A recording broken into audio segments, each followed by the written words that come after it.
विक्रम राय, शहर के सबसे तेज-तर्रार और अनुभवी जासूसों में से एक, अपने ऑफिस में बैठे गहरी सोच में डूबे थे। उनकी मेज पर रखा रिटायरमेंट नोटिस उन्हें याद दिला रहा था कि उनका करियर अब खत्म होने को था। लेकिन तभी एक नया केस उनके सामने आ गया, उनके आखिरी केस के रूप में। राजेश सिंघानिया, एक मशहूर उद्योगपति, रहस्यमय तरीके से गायब हो चुके थे। उनका विशाल बंगला पूरी तरह बंद था।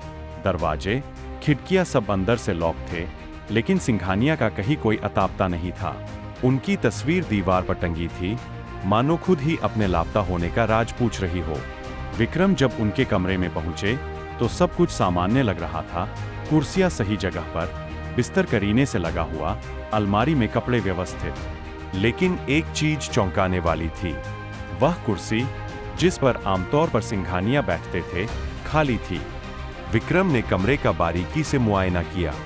फर्श पर हल्की मिट्टी के निशान थे, जो खिड़की की तरफ जाते दिख रहे थे, लेकिन खिड़की अंदर से बंद थी।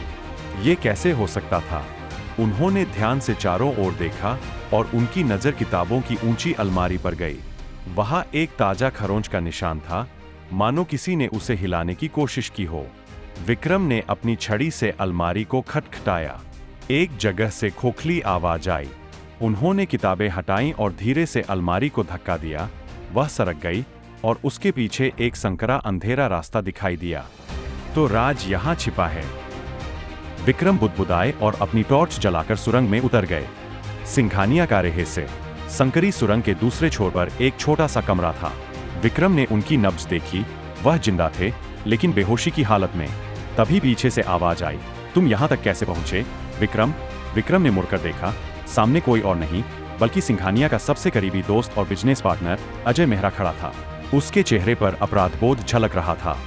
विक्रम ने सब समझ लिया।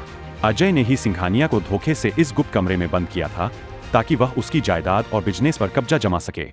लेकिन विक्रम की तेज नजर और अनुभव ने उसकी साजिश नाकाम कर दी। विक्रम ने तुरंत पुलिस को बुलाया। रेड और ब्लू लाइट्स चमक उठीं और अजय मेहरा हथकड़ी में जकड़ा हुआ खड़ा था। सिंघानिया को बचाने के बाद विक्रम ने एक नजर अपने चारों ओर डाली। अब वह चैन की सांस ले सकते थे। सूरज डूब रहा था और विक्रम अपनी टोपी को हल्का सा झुकाते हुए शांत कदमों से अपने करियर को अलविदा कहने के लिए आगे बढ़ गए, एक गौरवशाली जासूस की तरह, जिसने हमेशा सच्चाई का साथ दिया।